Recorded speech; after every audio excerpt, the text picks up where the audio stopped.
Look, there is a humble question that keeps on puzzling every single candidate of UPSC. The question is how to pick the optional, how to choose the optional that would work the best for that candidate. Let's try to figure out some basic errors made by the candidates in picking the optional. First misconcept.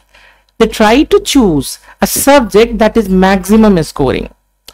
In UPSC, there is no subject that is maximum scoring and there is no subject that is minimum scoring. UPSC has a method of scaling in which every optional subject would be made at par after the exam, depending upon the difficulty level of the paper, depending upon the number of candidates appearing for that subject. In fact, we do not have even idea how this scaling is done. From outside UPSC, what we know that this scaling would keep all the subjects at par. So if anyone is letting you know that one subject is more scoring than another, that person is simply misguiding you. Do not get misguided. Second misconcept, the candidate, they think that the subject syllabus should be less. Do you think that in UPSC there is a subject in which syllabus is less compared to the syllabus of any other subject? There is nothing like this. It's absolutely a misconcept. Think about IGNOU.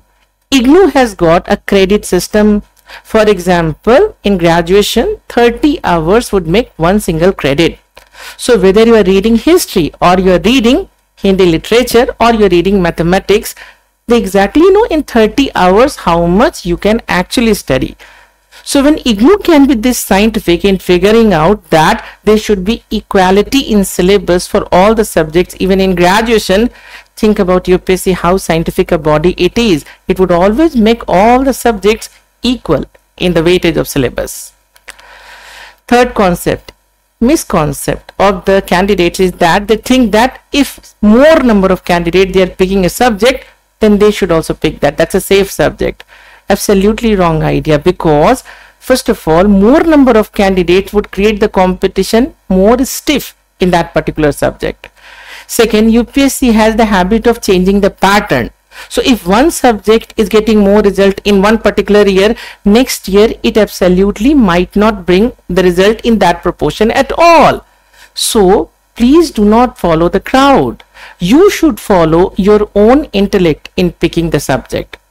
So what is the biggest criteria in picking the subject? That the subject should be of your liking. Subject आपको अच्छा लगना चाहिए. अब किसी से पूछिए मत कि कौन सा सब्जेक्ट आपको अच्छा लगेगा, क्योंकि ये कुछ ऐसी बात है कि आप किसी और से पूछकर अपना बेस्ट फ्रेंड डिसाइड करना चाहते हैं.